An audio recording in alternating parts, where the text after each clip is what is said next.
at Act 5, Scene 3. Okay, I want to conclude King Lear. Do you have any question before I conclude?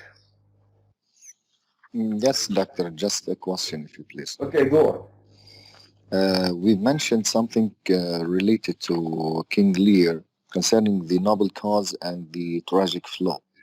Yes. Related to this, we said that King Lear achieves a certain kind of understanding as a tragic hero. He has a noble cause. Within this noble cause, we said that yes, no, he is in need for living in such a world full of peace, of pity, of attention. Just want to confirm my information this way. And concerning his own tragic flaw, the mistake that he committed, that he couldn't really understand the true nature of man. All these as results of his own sufferings. Am I right? Yes. His tragic flaw is that he doesn't understand the true nature of man, and particularly the true nature of his daughter. So that's why he misunderstands their protestations of love. He misinterprets them. Okay? Yes, yes, sir. Because he is living in a world of kingship, he is prone to be flattered by others. So that's why at the end of the play, he achieves different levels of understanding. So he understands the true nature of man, he understands the nature of kingship, and he understands the true nature of civilization. Okay, go on. Yes, but that's really good concerning my own. The second one, just a little bit about the sense and nonsense that they are mixed, as you said, Doctor, concerning reason and madness. Concerning my own revision, I thought that we've really caught something that King Lear is mad. When he is mad, he is wise, and when he wasn't mad, he was not wise. That's really, there is a misconception about madness here, taken as something positive that helps him distinguish between appearance and reality. Yes, right. That's it. And mostly here at the end, by the truth of Edgar as being done by his own real appearance that showed the reality that he is in, he could really understand everything concerning King Lear. I'm talking. Yes. That's why I said madness plays a great role in literature, and particularly in romantic literature. Maybe the romantic poets, and you should know that you have studied romantic poetry before. Romantic poets were influenced by the poets and the writers of the Renaissance. Okay, thank you, Doctor. They were influenced by the poets of the Renaissance, and according to Schlegel, in fact, who is a German romantic as well as a German critic, believes that madness gives man an insight into the true nature of life. Okay? Thanks, Doctor. That's why the romantic poets appreciate madness. So the mad person, so the mad person in literature is not only a man suffering from a psychological trouble. In fact, the mad person becomes wise through his madness, and we have the reason why Hamlet pretends to be mad. Okay? Exactly. So Hamlet is not really mad. He pretends to be mad. So madness is used in Hamlet as a means of unfolding the truth about the death of his father. The death of his father, yes. Okay? So through his madness, he realizes at the literal level that his uncle is the criminal, is the culprit, and at the symbolic level, he becomes aware of the animalistic nature of the king who is ruling the kingdom.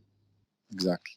Okay? So through the pretended madness, Hamlet realizes that the ruler of the kingdom is a man controlled by his instincts, i.e. by his animalistic drives, and as a result, the whole kingdom has become is juncture, i.e. a state of nature. And we discussed Hamlet in detail. Yes. Okay, so here we have blindness and we have insanity. Okay, Yes. so Worcester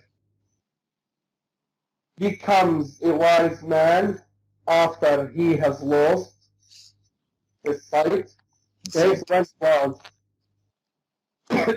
before losing his sight, he was not able to see, to understand the true nature of Edmund and the true nature of Edgar. After he has become blind, he acquired uh, intellectual insights. Okay, so now he can see. King Lear was a wise man. He was not able to understand what's going on in his kingdom. After he has become mad, he understands everything. Okay, so madness and blindness are very important in the play. So they give the characters that suffer from madness and blindness some kind of knowledge. Okay, so both of them are in this case. Exactly. Yes. Thank you, Doctor. Thanks. Okay. Any more questions? Doctor, can you use Hamlet as an example in the exam? Hamlet is not part of the exam. You don't have to worry about Hamlet. I told you at the beginning of the semester. As an example. Okay, if you want to compare Hamlet with someone else, it's fine, but you don't have to, let's say, spend the time of your exam writing on Hamlet, then you discuss the topic at hand as an afterthought. Okay. Okay? Any more questions? Okay, so I will read the last part of the play. We know that Cordelia is killed by a captain whom Edmund has sent to kill her. King Lear dies, but at the end of the play we have a restoration of order. Okay?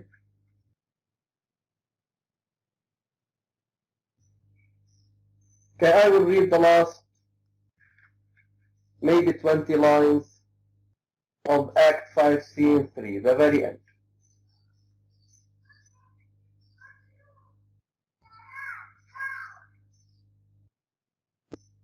Okay, Kent, the wonder is he hath endured so long,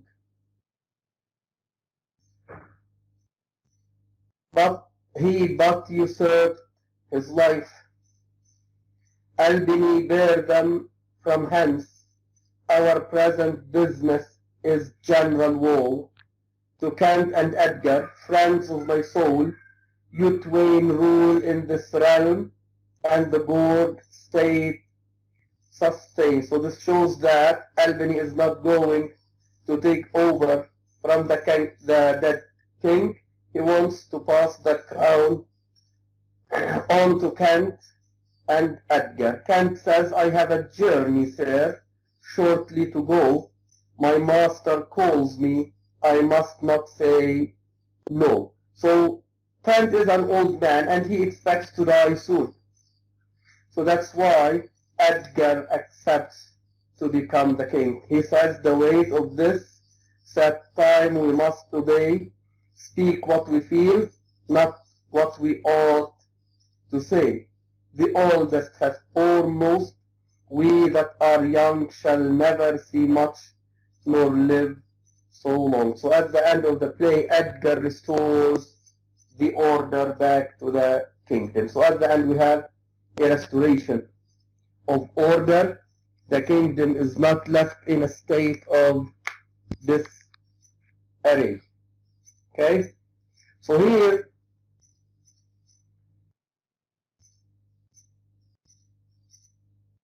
we have what we call a quasi-poetic justice.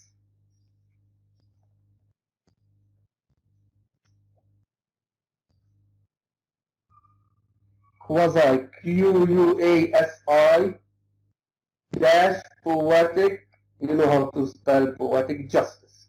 Okay? What does poetic justice mean? Now, in drama, particularly in tragedy, poetic justice means that when the king dies, his son takes over. Okay? So here in the play, King Lear dies, and the heir apparent is supposed to be Cordelia. The heir apparent, heir H-E-I-R, H-E-I-R, apparent, A-P-P-A-R-E-N-T. So the heir apparent is supposed to be Cordelia. Okay, so Cordelia is supposed to take over from King Lear, but Cordelia dies before her father. Okay, so poetic justice is not achieved at the end of the play. Now, instead of having Cordelia taking over from her father, Edgar takes over from him. Okay, so that's why I call it quasi. Okay, so Edgar is not the real heir apparent. He is not the son of King Lear. But according to the play, Edgar is King Lear's godson. And because he is King Lear's godson, I say that we have quasi-poetic justice. Okay? So we don't have 100% poetic justice. It is to a certain extent poetic justice. Because Edgar is the godson of King Lear. And Edgar takes over because he represents, he upholds the values that King Lear aspires for. So in this case, King Lear, as a tragic hero, is sacrificed to atone for the sins that have been committed in his kingdom. He dies as the scapegoat of his nation. He dies as the scapegoat that does penance, Penance,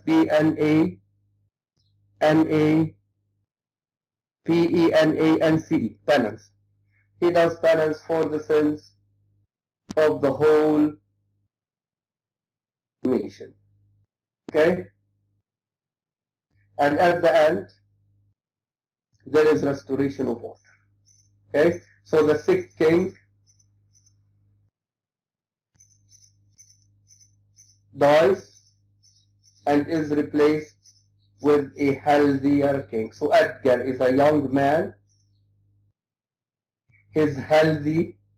He's not only healthy at the physical level, he's healthy at the moral level. Okay? So Edgar, compared to King Lear, is a young king. He is more rigorous, stronger, healthier, and he embodies all the spiritual values that King Lear wants to introduce into the kingdom. So that's why the order is restored when Edgar accepts to run the affairs of the kingdom. Okay? So order is restored when Edgar accepts to run the affairs of the kingdom. So this is it. From a mythological point of view, the ruler is sick. As a result, the nation is suffering. So at the end, the tragic hero dies to fulfill his noble cause, and a healthier ruler takes over. Thus ends King Lear. Is it clear? Yes, doctor, but could you please spell the word quasi? Yes. What? Which word? Could you please spell quasi poetic justice? You said quasi. Q-U-A-S-I. Q-U-A-S-I dash poetic P-O-E-T-I-C. Poetic justice. Sorry, doctor. Yes, You said that the nation is suffering and the tragic hero dies to fulfill what? his noble cause. Okay? The cause of building or of having a kingdom ruled by Christian values, by moral values, love, pity, sympathy, care, attention. I said all of these are Christian values.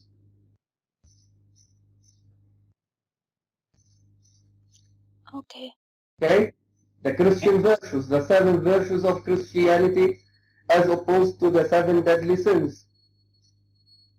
The 7 deadly sins are embodied by Regan, Goneril, and Edmund.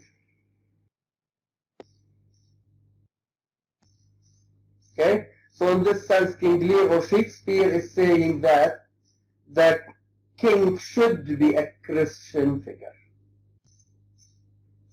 And this is feasible, i.e. possible, feasible, F-E-A-S-I-B-L. This is feasible simply because the Elizabethans believed that the king was appointed by God. The Elizabethans believed that the king was appointed by God.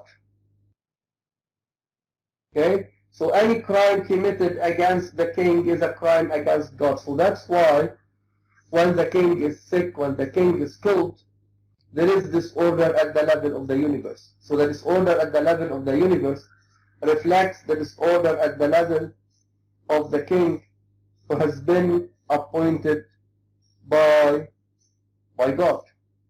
Okay?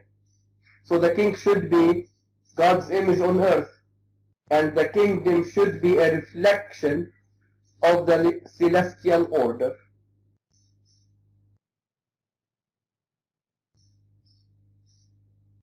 Okay? So I believe that Shakespeare presents the king or his own view of the ruler as a Christian figure because he partakes of the Elizabethan view that maintains that the ruler is appointed by God.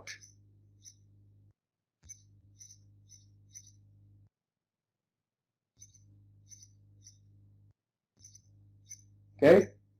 So in this case, he is a semi-god. That's why his health determines the health of the whole nation. Okay? That's why the health of the king determines the health of the nation in general.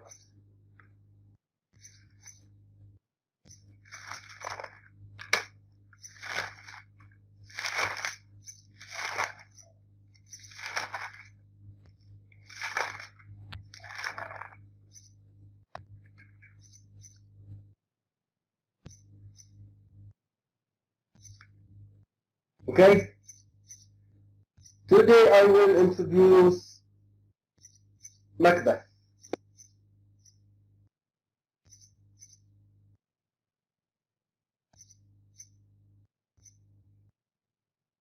Okay? So Macbeth is the second play that we will discuss, and it is one of the 4 main tragedies that Shakespeare wrote. Now Macbeth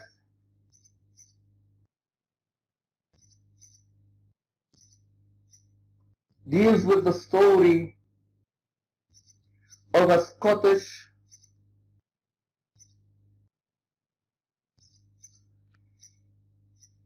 captain called Macbeth. Okay? So King Lear takes place in England. The king is an English king.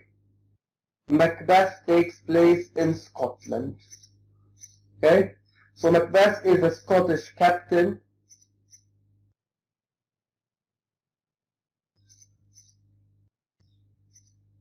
and he is described as a noble man. He is a great warrior. He has won many wars. many battles against the enemy, and the king, who's called Duncan, rewards him because he appreciates his valor and his strength. Okay? Now Macbeth is an ambitious captain. Okay? So he goes to war to fight the rebels that are threatening the peace of the kingdom. And these rebels are Scottish rebels who have conspired with the Irish against their kingdom or against their king. So Macbeth and his friend Banquo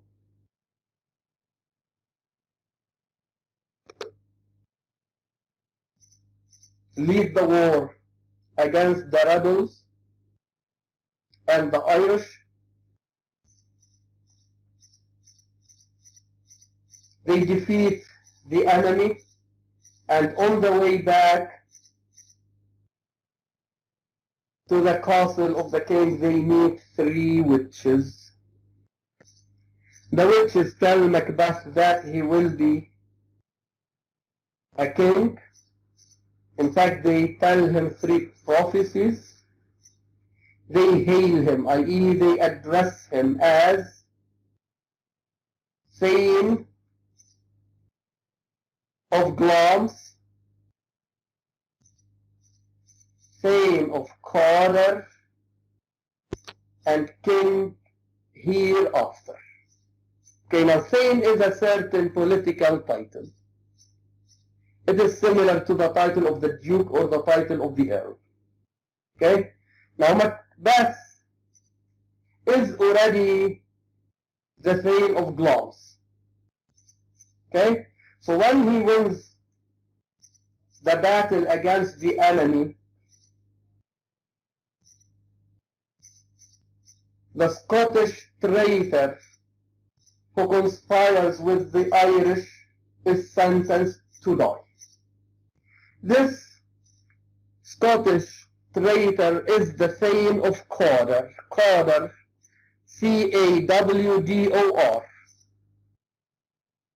Okay, so the Thane of Cawdor is sentenced to death, and King Duncan appoints Macbeth the Thane of Cawdor as a reward for his deeds.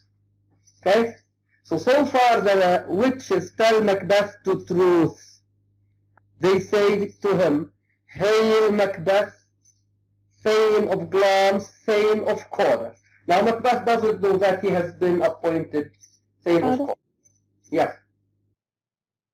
Hello. Okay, do you have a question? Sorry. Nothing. Okay, Macbeth is already the Thane of Glamis, and Glamis is spelled G-L-A-M-I-S. Okay? So Macbeth doesn't know that the king has appointed him the Thane of Cawdor. Okay? So the witches hail him as the Thane of Cawdor and the king hereafter. So when he goes back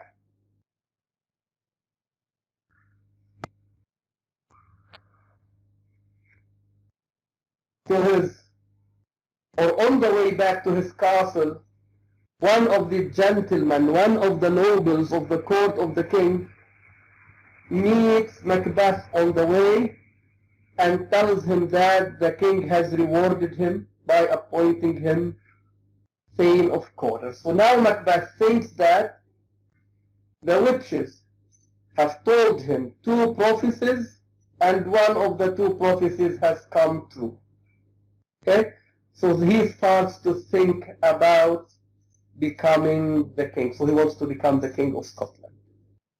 Therefore, he sends his wife a letter telling her about the prophecies of the witches and how one of the prophecies has come true. Now, Lady Macbeth starts to think about how her husband will become the king. Okay?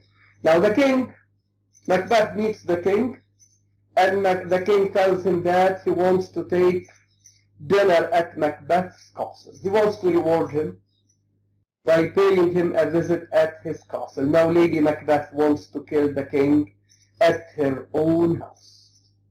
Okay? So they decide to kill the king. They kill the king at their house. The two sons of the king run away.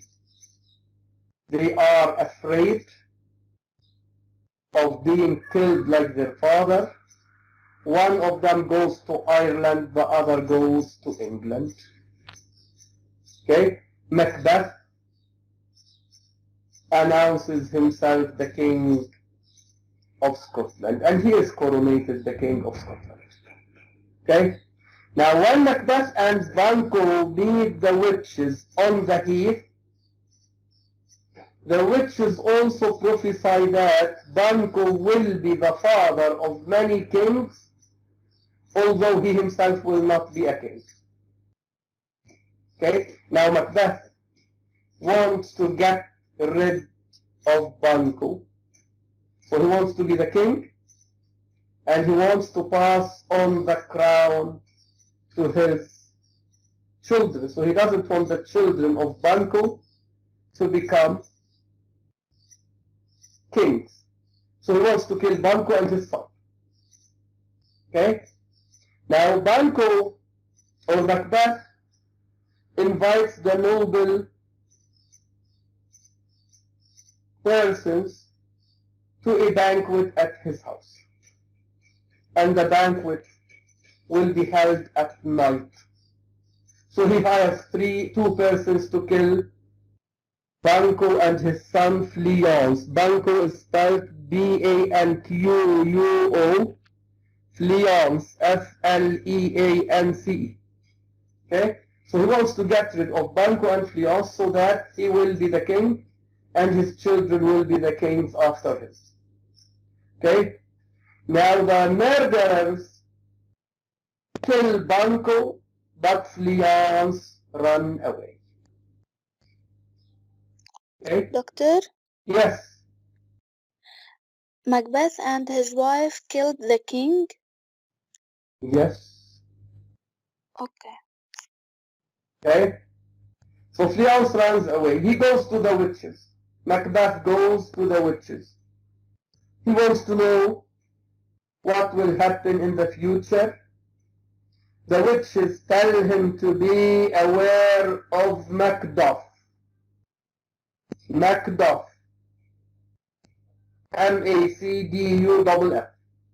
Macduff is another noble person in the play. Okay, so he sends murderers to kill Macduff and his family. Macduff is not there at his castle. He has already left for England. The murderers kill Lady Macduff and her children. Okay? Macbeth goes back to the witches. They tell him that no one born from a woman will kill Macbeth. So Macbeth realizes that he will not die. No one will be able to kill him. At the end of the play, Macduff meets Malcolm,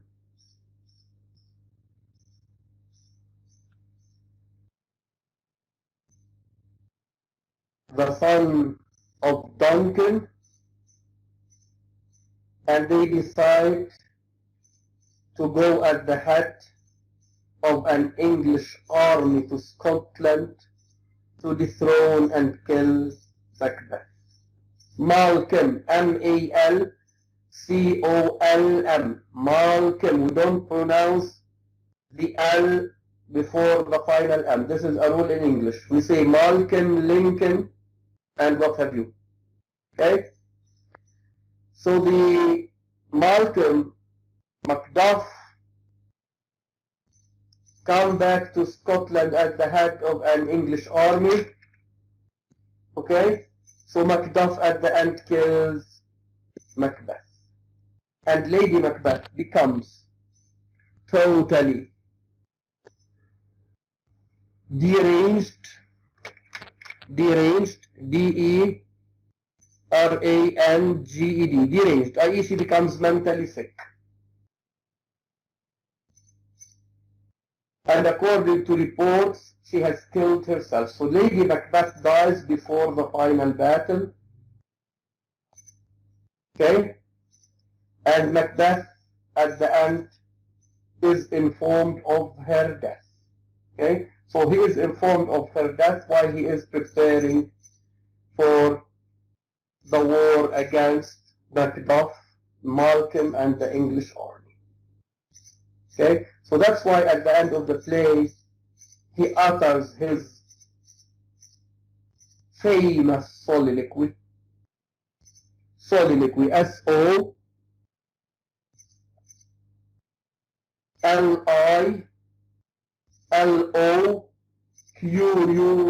soliloquy. He utters his most important soliloquy at the end of the play. And a soliloquy, okay.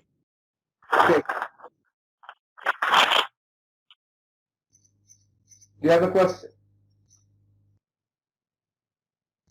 Do you have a question?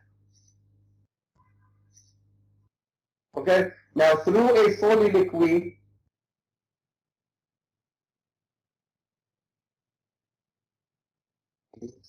okay, so now the character is there on stage.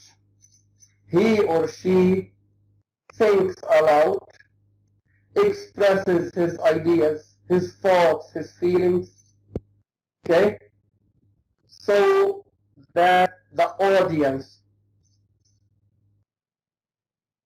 will be aware of how he thinks and how he feels.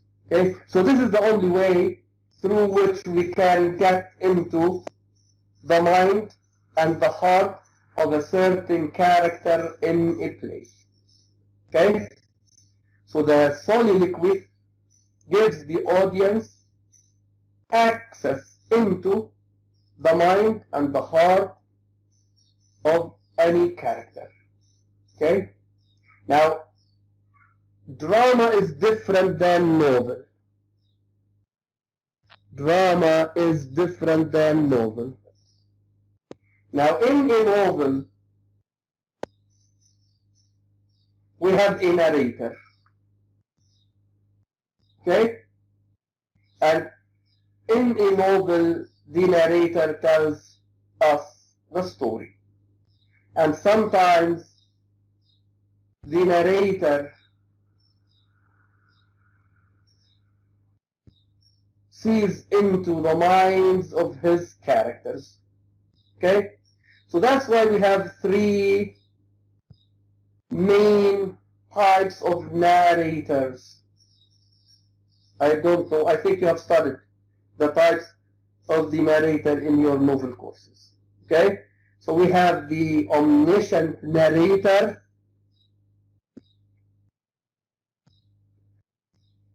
omniscient narrator.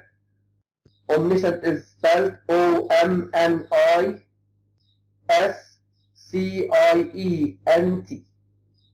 Okay? The omniscient narrator sees into the minds of all of the characters.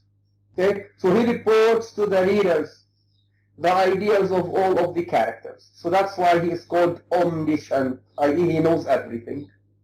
Okay? So the omniscient narrator gets into the internal life of all of the characters. Okay? So he reports the feelings and the thoughts of all of the characters. So that's why he is called an omniscient narrator. Okay? So in the novel, the narrator tells us how the characters think and how they feel. Okay? We have another kind of narrator. He is called the semi-omniscient. Semi, S-E-M-I, and you write omniscient. The semi-omniscient narrator sees into the internal life of some characters, but the other characters remain obscure to him. Okay? So some characters are not known to him, i.e. he doesn't know how they feel or how they think. So that's why he is called semi. And the third type is called a fly on walls narrator. A fly on walls. Fly, F-L-Y, dash on, O-N, dash walls, W-A-L-L-S. Okay, so the fly on walls narrator is a narrator who reports the action only. He knows nothing about the internal lives of his characters. Okay? He knows nothing about the internal lives of his characters. So he reports only the action. Okay? So here in the novel,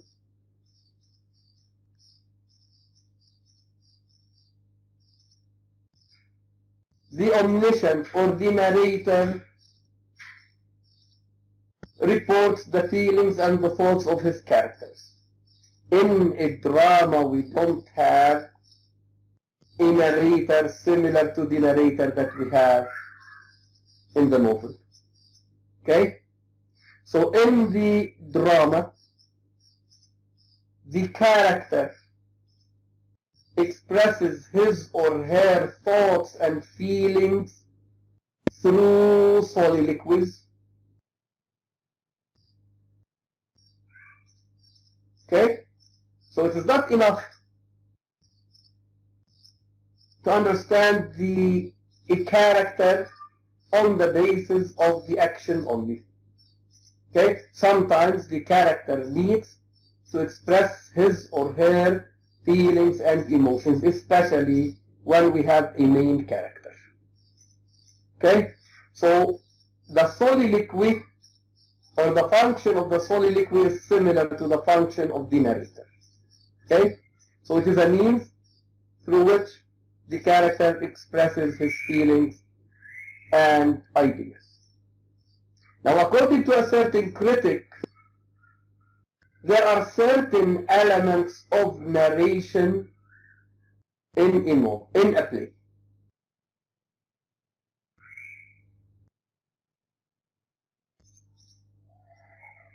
Okay?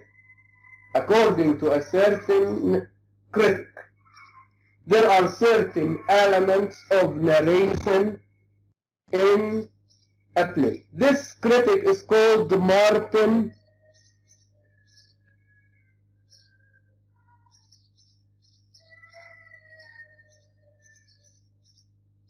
Essler, E-S-S-L-E-R. Okay? So according to this critic, there are certain elements of narration in drama. Okay? Not only Martin Esser. Okay, Martin Esser is specialized in drama. Okay? Now, Mikhail Bakhtin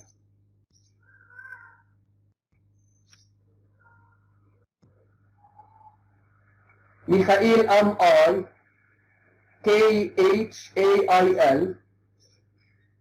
Bakhtin B-A-K-H-T-I-N. Mikhail Bakhtin is a Russian critic, and he wrote on the discourse of the novel. He wrote a lot on the novel. And he believes that the elements of narration are not limited only to the novel. The elements of narration are shared by other literary genres, G-E-N-R-E-S. Okay? So according to Mikhail Bakhtin, we have narration in a poem. So that's why we have narrative poetry. And in the romantic literature course, you read many romantic poems that are narrative poems. Okay? So you read, for example, the rhyme of the Ancient Mariner. It is a narrative poem. It is a poem that tells a story. So we have narration in a poem. We have narration in novel. We also have narration in drama. According to Martin Essler, the stage direction that we have in a play is a kind of narration. Yes. So in this case, there is a kind of narration that tells us about the time of the action, the place of the action, about the characters that are supposed to show up on stage. So that's why it is a kind of narration. Now, sometimes the characters tell about events that happened before. This is also a kind of narration. So in this case, the characters play the role of the narrator. Okay? So these are the narrative elements that we have in a drama. Okay? Now the soliloquy is a means of understanding the ideas and feelings of the character. Now back to Macbeth. So in his final soliloquy, because in the play we have more than one soliloquy by Macbeth. In the final soliloquy, Macbeth explicates his own philosophy of life in general. Okay? So at the end of the play, Macbeth tells the reader that life is a walking shadow like King Lear. Okay? So the world is a stage, and the people living in this world are actors, are players, acting out their roles on a stage. Okay? So in this sense, Macbeth realizes that each man has a role which he has to fulfill. Okay? So according to him, each one of us is assigned a role, and we cannot choose our own roles. Okay? So Macbeth has assumed the role of the king, but this is not the role that he has to play. Okay? So at the end of the play, he realizes that he has made a mistake. So that's why he says, tomorrow and tomorrow and tomorrow creeps out in a petty pace, and time has alighted fools to death. Out, out, breathe candles, for life is a candle. And this candle will be lit for a certain period of time. So that's why he says, out, out, breathe candle. Life is but a walking shadow, a poor player that struts and frets his honor upon the stage, and then is heard no more. So each one has a role to play. After he performs his role, he disappears. It is a tale, i.e. it is a story told by an idiot, full of sound and fury, signifying nothing. So at the end he realizes that he has destroyed his life for nothing. Yes, for a role that is not his own role. Okay? Now here, Macbeth as a play will be studied as a tragedy, because Macbeth is a tragic hero, and according to some critics, he is a tragic villain, i.e. a tragic evil person. Yes, because he committed a lot of evil in order to achieve his goal. Okay, he has a goal, and the goal is to become the King of Scotland. He has a tragic flaw, and he dies at the end. Okay? He dies. Of course he should die in order to pay penance for the sins that he has committed. So both of them, both King Macbeth and Lady Macbeth, die at the end of the play because they have to do penance for the sins that they have committed. Okay, so King Macbeth will be studied as a tragic hero. The play will be analyzed from a Freudian point of view, i.e. from a psychoanalytic point of view. We will also discuss the ruler according to the Renaissance. So the question is, does Macbeth approve, does Shakespeare approve of Macbeth as a ruler? The answer is no. Shakespeare doesn't approve of Macbeth as a ruler. Macbeth in the play represents the pessimistic view of the ruler. Okay? So Macbeth is a Machiavellian ruler who rules by force and cunning. And this is Machiavellian. Okay? At the beginning of the semester I said, Machiavelli represents the pessimistic view of man, and Machiavelli is a Renaissance thinker. Okay? So Machiavelli upholds the pessimistic view of man, and he believes that man is a wretched creature like the other philosophers who uphold the pessimistic view of man. And according to him, the end justifies the means. That's why he says the ruler should be a lion and a fox, i.e. he should rule by force and by cunning. And he expresses this idea in his book, The Prince, which he has addressed to a certain Italian prince. Okay? So in the book, which is one of the political manifestos of the Renaissance, so in this book, Machiavelli expounds his own view of politics. Okay? Now Macbeth is a Machiavellian ruler. Okay? But this doesn't mean that Shakespeare approves of Macbeth as a ruler.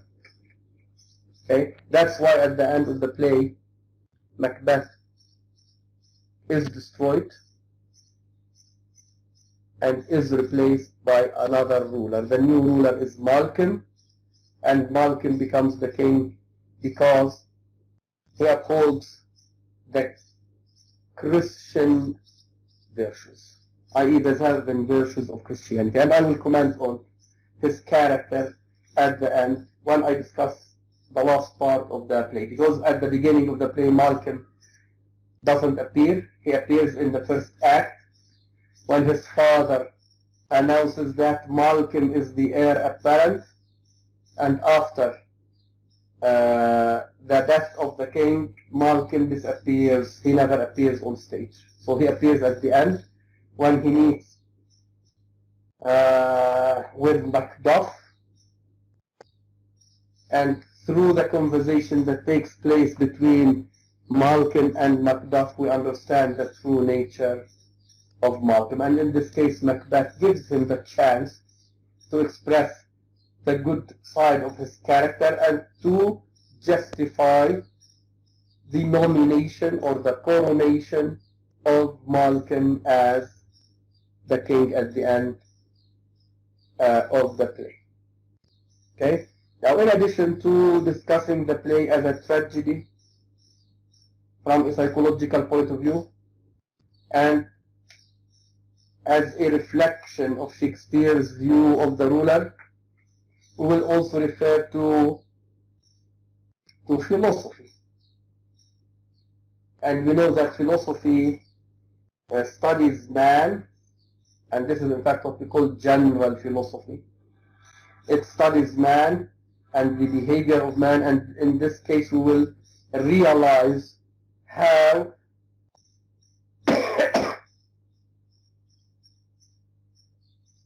the body of Macbeth doesn't reflect his inner soul. And according to the philosophy of the Renaissance, the body, i.e. appearance, should reflect reality.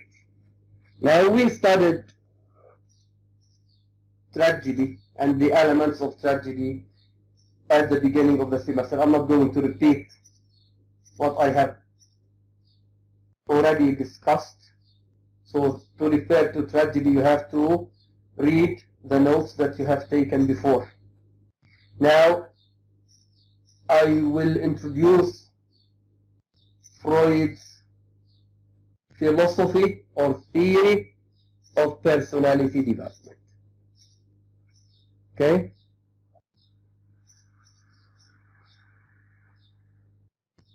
Okay, Sigmund Freud. Sigmund, S-I-G-M-U-N-D, Freud, F-R-E-U-D, F-R-E-U-D. Don't spell it F-R-O-I-D. This is wrong because your friends before spelled Freud F-R-O-I-D. This is wrong. Freud is a German name, and it seems that the EU is spelled as OI in this language. Okay? So Sigmund Freud is considered the father of psychoanalysis. He is considered the father of psychoanalysis. Sigmund Freud came up with his own theory of personality development.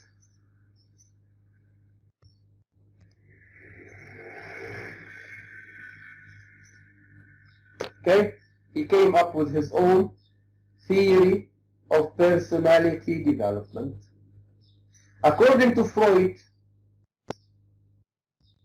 the development of personality goes through 3 stages. According to Freud, the development of personality goes through 3 stages. These stages are the it, ID, the ego, ego, and the superego. Okay? So personality development goes through 3 stages. The first stage is called the it.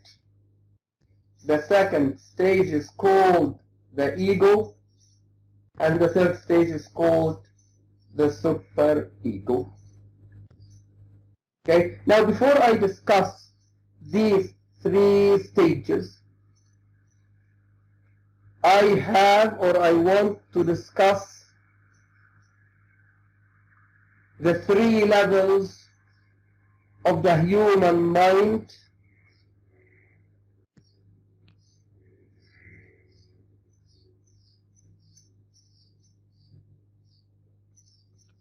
that Freud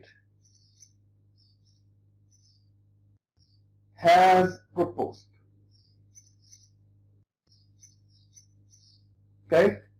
So according to Freud, the human mind is divided into 3 parts.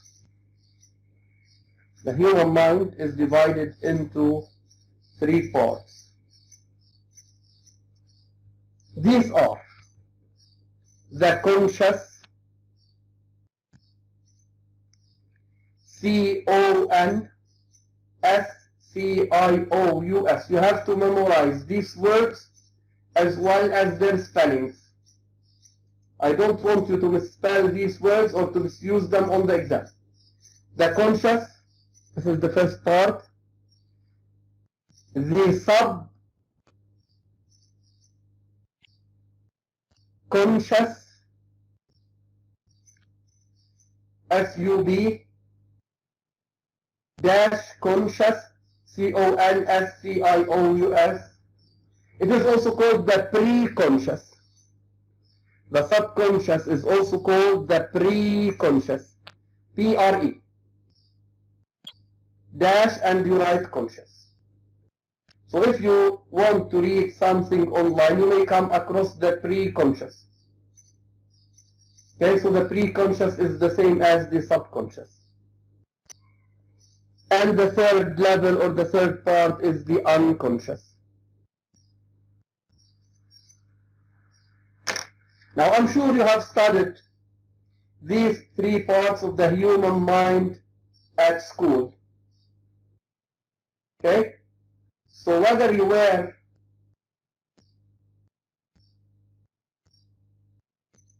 science students or literary students, you studied the conscious and the unconscious in general philosophy at school. I will go over it again.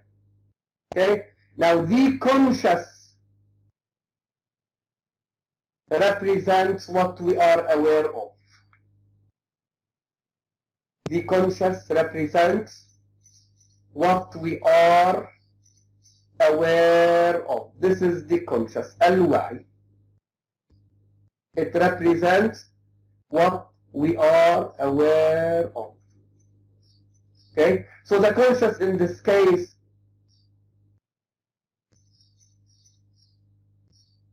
represents the part of our character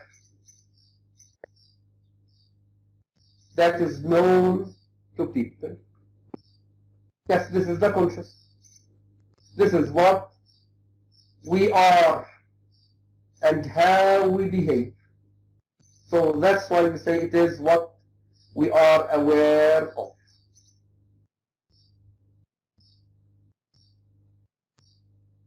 Now the subconscious includes the experiences that we have forgotten, but we can remember them. Okay? So the experiences that we have forgotten, but we can retrieve, i.e. remember, retrieve, R-E-T-R-I-E-V-E, retrieve, i.e. bring back to life. Okay? So the experiences that we have lost, that we have forgotten, but we can retrieve, we can recall, we can remember, are stored in the subconscious or the pre-conscious.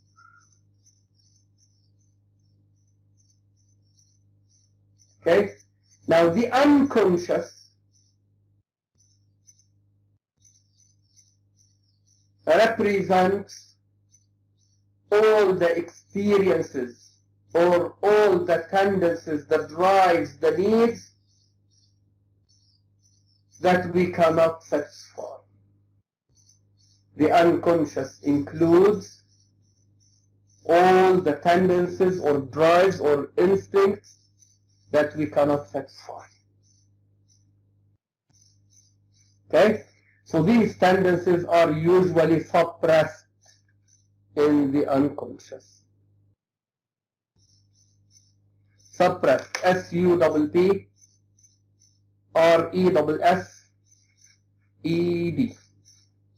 Okay? So all the experiences or all the tendencies that we cannot satisfy are suppressed in the unconscious. According to Freud, the unconscious represents what we really are. According to Freud, the unconscious represents what we really are, i.e. our real nature, our real character is hidden in the unconscious. Okay? So to understand why someone behaves in a certain way, we have to probe, i.e. to get into his unconscious.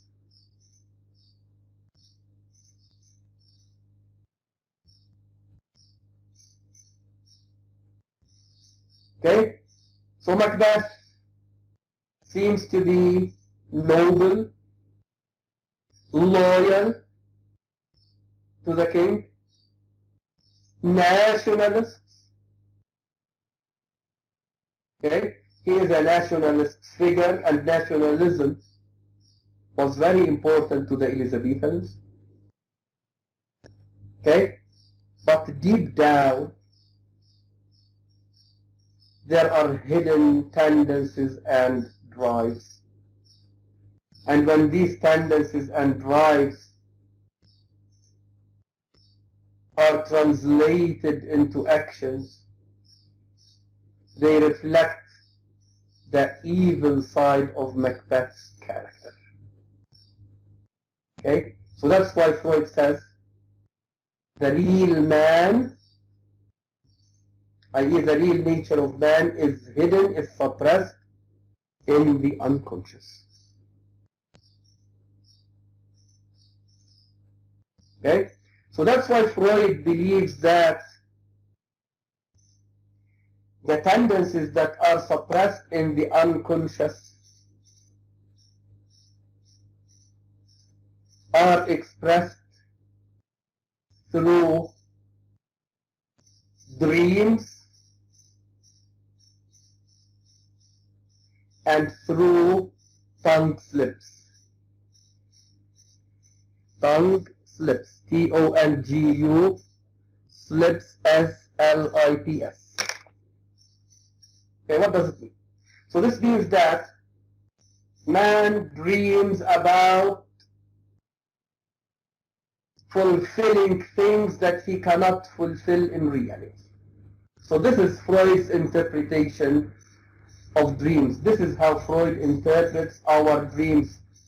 So according to Freud, our dreams reflect the tendencies, the needs, the desires that we cannot satisfy in our real lives. So we satisfy these needs in our dreams. This is one thing.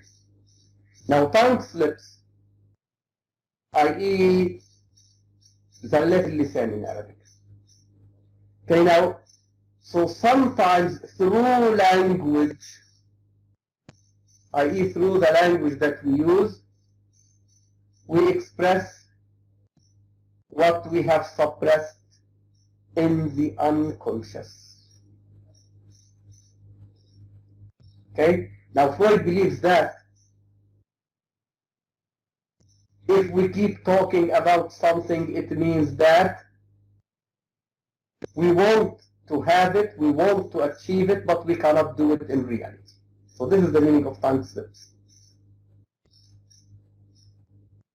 Okay?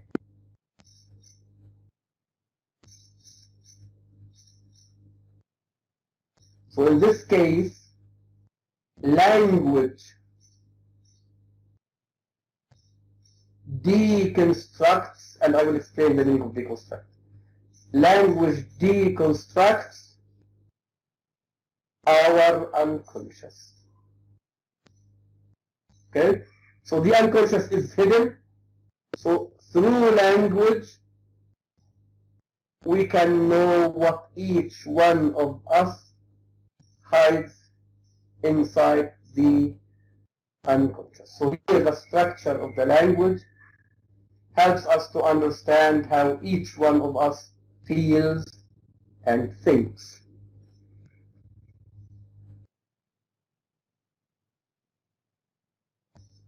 Okay? So this is Freud's theory of the conscious, the subconscious, and the unconscious. Okay? Now back to the stages of personality development. So according to Freud, the first stage of personality development is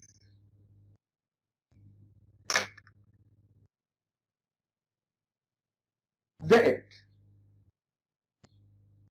According to Freud, the id is born with man, i.e. each one of us is born with the id. Okay? So the id, according to Freud,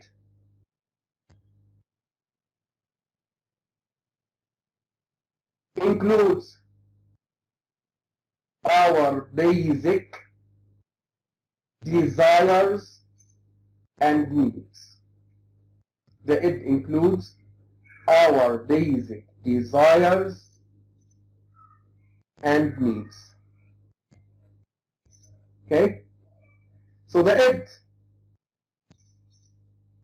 leads the child to cry when he is hungry. The id leads the child to cry when he needs to be changed. It leads the child to cry when he is sick. Okay? So the id includes all the basic needs and drives of man. In other words, it includes our basic instincts.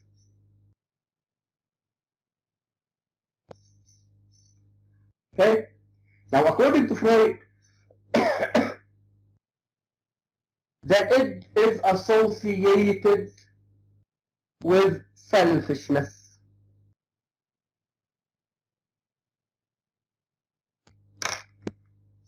Okay? The id is associated with selfishness. So this means that the child, i.e. the newly born infant, is selfish because he wants to satisfy his needs whenever he feels he needs to satisfy his needs. The child wants to satisfy his needs whenever he feels he needs to satisfy these needs. Okay? So whenever he feels hungry, he cries. Whenever he feels sick, he cries. So according to Freud, the id is associated with selfishness because man achieves his needs regardless of the needs of others.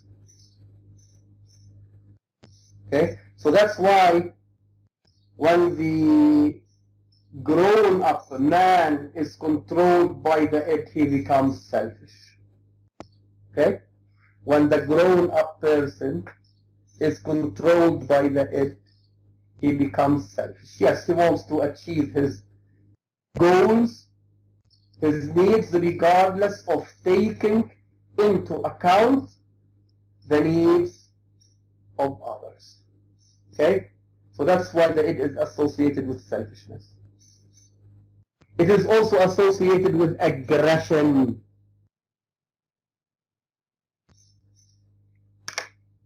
Yes, the person who is controlled by the id is an aggressive person. Okay, he becomes like an animal. So at the level of the id,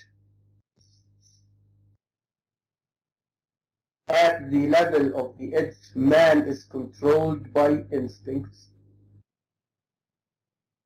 So if man is controlled by the id when he grows up, he becomes aggressive like an animal. He is selfish. Okay? So according to Freud, the id is born with us and it accompanies us until we become 3 years old. Okay? So the id controls man's life during the first 3 years of his life. Okay? The id controls man during the first 3 years of his life.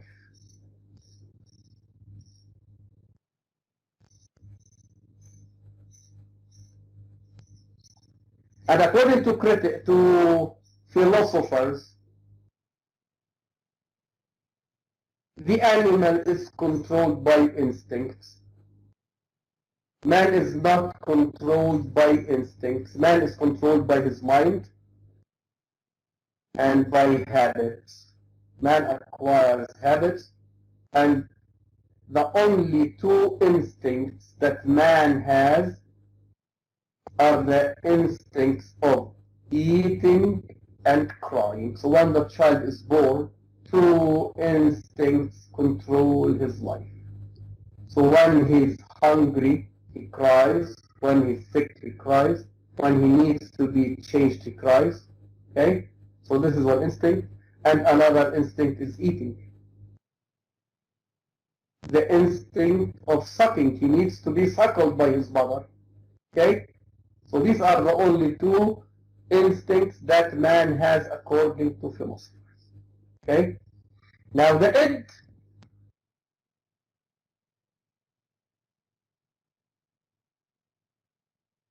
if the id continues to control man's life after he grows up. So this is the and Macbeth in fact will be reduced to the level of the animal because he will be controlled by the id. Okay? So this is the first stage of personality development. The second stage is called the ego. Okay? Now the ego develops during, let's say, 2 years. Okay? So it develops between the ages of 3 and 5. It develops between the ages of 3 and 5. Okay? So during this period,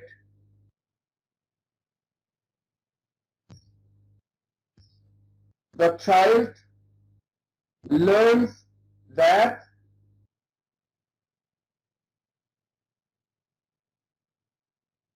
he has to behave in a way that is socially acceptable. He has to behave in a way that is socially acceptable. So in other words, the child realizes that he has his own needs and other people have their own needs. So he doesn't have to satisfy his needs at the expense of others. Okay? So during the first 3 years of his life, the child is not aware of the fact that his mother, let's say, has her own needs, that his mother may be busy. Okay? So that's why whenever he needs something, he wants to have it accomplished.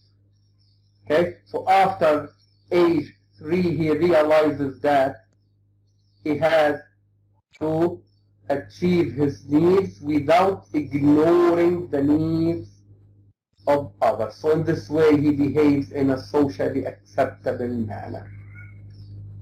And according to Freud, the ego is associated with the reality principle. Reality principle. You know how to spell reality. Okay? So in other words, we behave in a realistic way. Okay? We behave according to the conditions of the reality of our world. Okay? So in this case, the ego is the social identity that the child acquires. The ego is the social identity that the child acquires. So now he starts to act just as the other people of his society act. So this is the social identity. So my social identity leads me to behave in a way that is approved by my society. Okay? So that's why the ego is associated with what Freud calls reality principle. Okay? Now the id is associated with pleasure principle.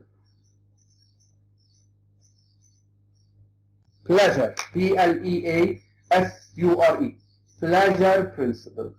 Okay, so the child gets pleasure as a result of achieving his needs, of satisfying his needs, as a result of gratifying, learn the term, gratify, G-R-A-T-I-F-Y. Gratify has the same meaning as satisfy, and we use it mainly in psychology.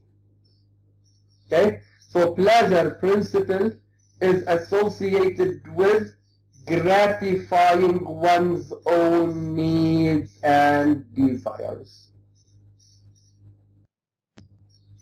Okay, now after age 3 or at age 3, the superego starts to develop. At age 5, the superego starts to develop.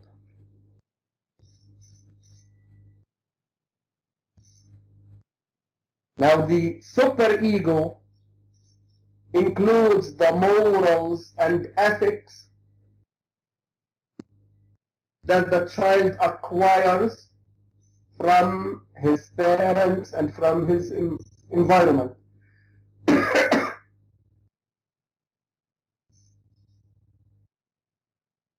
The superego includes the morals and ethics, the codes of behavior that the child acquires, i.e. learns from his parents and from his society.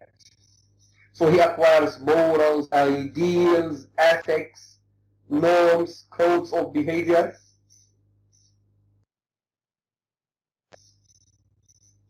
Okay? So this takes place at the age 5. At the age of 5. Okay? So these are the 3 stages of personality development. Now, according to Freud, the ego maintains a balance between the id and the superego. The ego maintains a balance, strikes, learn the word strike, S-T-R-I-K-E-S. The ego strikes a balance between the id and the superego. So to be a psychologically healthy person, man's life, to be a psychologically healthy person, man should be controlled by the ego. Okay, so that's why the ego maintains a balance between the id and the superego. Okay, now according to Freud, if the id controls man's life,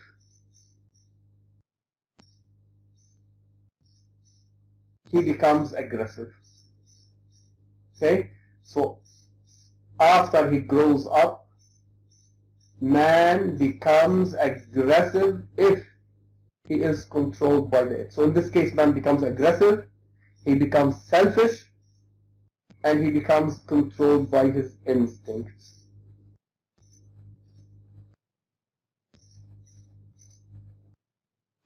Okay, so this is not psychologically healthy according to Freud. This is one extreme. The other extreme is the superego. So if man is totally controlled by the super ego, he becomes moralistic and judgmental. He becomes moralistic and judgmental. i.e. he becomes too moralistic and he tends to judge the actions and the behaviors of people. Again, this is another extreme according to Freud. So we have to be controlled neither by the superego nor by the it. Okay? So the ego helps us achieve a balance between being animalistic, i.e. being controlled by the it, and highly moralistic, i.e. being controlled by the superego.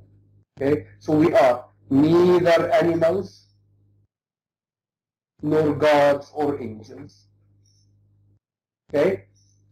So this is Freud's philosophy, and the concept of the id, the ego, the superego, these concepts are presented through different characters in Macbeth. At the very beginning of the play, Macbeth is controlled by the superego. Yes, because the superego is manifested through the conscience, الضمير, C-O-N-S-C-I-E-N-C-E,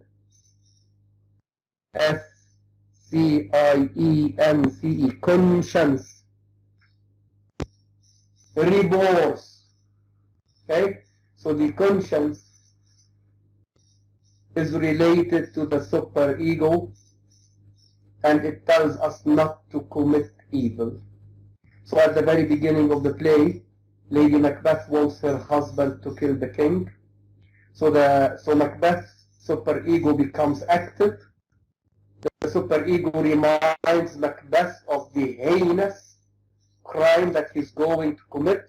So in this case, the superego tries to protect Macbeth against committing a crime. His wife urges him to kill the king. They kill the king.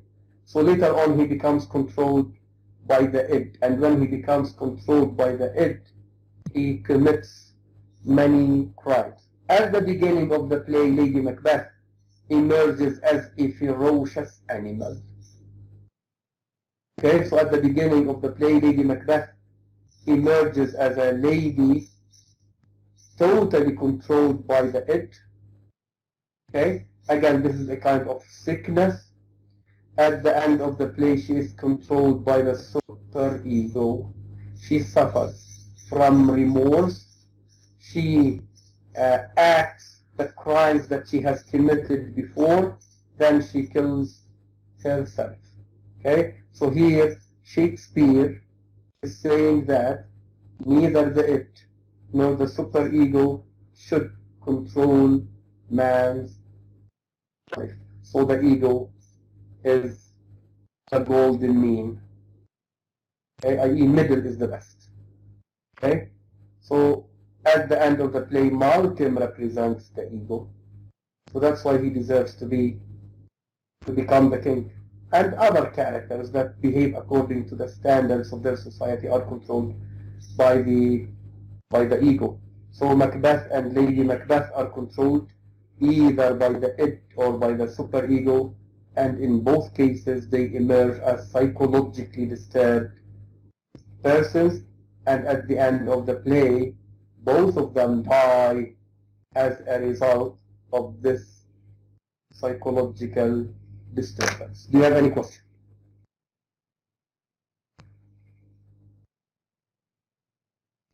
No, doctor, very clear. Okay, so tomorrow we will have a class at Doctor, I have a question. 9:45. What? Okay, instead of Exam analyze according to Freud. what? In the exam, A. We are going to analyze according to Freud. Everything that I discuss in class is required for the exam. Okay, thank you, Doctor. Okay. Okay, tomorrow we will meet at 8:49. Not at 8:49, 8:45. Okay? Not Yes. Okay, doctor. 8:45. So, May I, try Doctor, to, yes, may I ask you about the exam? yes. I have to mention reasons for the ego, the super ego of Macbeth and his idea Of in course, the exam. The reasons. of course, we have them in the play, and you have to analyze Macbeth's, let's say, superego and Macbeth's it as they are reflected in the play, as well as the superego and the id of Lady Macbeth. We have to discuss them in detail. Okay? So when Macbeth is controlled by the superego, he does something. When he is controlled by the id, he does something else. And the same applies to Lady Macbeth. So it is not enough to say that at the beginning Macbeth is controlled by the superego, at the end he is controlled by the id. How? Discuss. Show me that you know how to use Freud's theory to analyze the personality of Macbeth. Okay, excellent. How to know what he did that shows him as a person controlled by the id or as a person controlled by the superego. Do I have to we add the must quotation mention here? his name? Sorry. And memorize quotations. It is, and if you can, paraphrase. Okay, thank you. You can summarize, you can report the quotes using your own language. So I don't ask you to memorize quotes from the play. So you read the play, you understand it, you understand the actions. So you use these elements of the plot to support your analysis. Okay, thanks. Okay? So you don't have to memorize the lines that he says. For example, you don't necessarily phrase it or summarize it. Is it Thank you, Doctor. not Doctor, we must mention his name, the name of who? Freud. Of course you have to mention the name of Freud. You have to mention everything. Okay, And you have to know how to spell his name. yes. And you have to memorize the names of the characters and how they are spelled. I don't want to read any misspelled name. It is your major. And it is your duty to memorize the names of the authors, the names of the characters, and how to spell them. Okay, thank you. I'm saying this to all of you. If you don't want to memorize how to spell Shakespeare's name or Freud's name, change your major. Choose another major. Okay. So we will meet tomorrow at 8:45. Goodbye. Goodbye, doctor. Thanks.